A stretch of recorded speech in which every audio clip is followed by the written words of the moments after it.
Morning friend UK వెళ్తుంటే centre పోవడానికి Shamshabad airport వెళ్ళామన్నా. అక్కడి నుంచి రాచకొండ ఫోర్ట్ అనుకుంటే అక్కడికి వెళ్దాం కదా అనుకున్నాం, కానీ దారిలో ఒక ఫ్రెండ్ ఇల్లు ఉంటే అక్కడికి వెళ్ళి అక్కడి నుంచి సరళమైసం టెంపుల్కి వెళ్ళి అక్కడి నుంచి వచ్చేసరికి మనకి లేట్ అయిపోతుంది అని చెప్పి ఇంకా ఇంటికి బయలుదేరిపోయాం రాచకొండ ఫోర్ట్కి వెళ్ళకుండా. వచ్చే దారిలో అది ఇంకా ఎలా చెప్పాలంటే అది తెలియకుండానే జరిగిందన్న.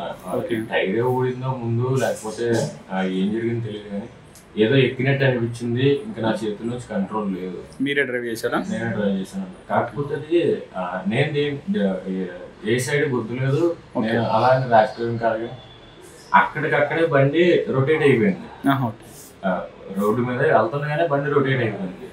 నేను దేనన్నా కొట్టినట్టు నాకు అనిపించినా సరే బండి రొటేట్ అవ్వదు కదా, రొటేట్ అయ్యి రివర్స్ లో వచ్చి తగిలిందని చెప్పి అంటున్నారు. ఎంతమంది ఉన్నారు కార్లో? 8 మంది ఉన్నారు. అందరూ పాపం సిబ్బంది ఉన్నారు. అందరూ ఒకే కంపెనీలో చేస్తారు? నేను ఆ కంపెనీ కాదు, నేను వాళ్ళ ఫ్రెండ్. ఓకే. అలా జరిగేసరికి నేను ఆ డోర్ దగ్గర మిర్రర్ బ్రేక్ చేసుకుని బయటకు వచ్చి చూసేసరికి నా ఫ్రెండ్స్ అందరికి అబ్బాయిలందరికీ తగిలేసి ఉన్నాయి.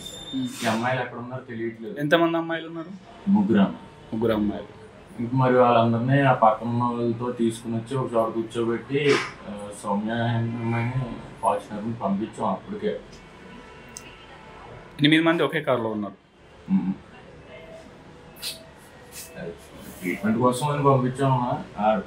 నందా అనే అబ్బాయిని పంపించి మళ్ళీ ఎల్లు ఉండిపోతారు కదా, నేను ఉండిపోయి నేను ఎక్కడికి తీసుకొచ్చి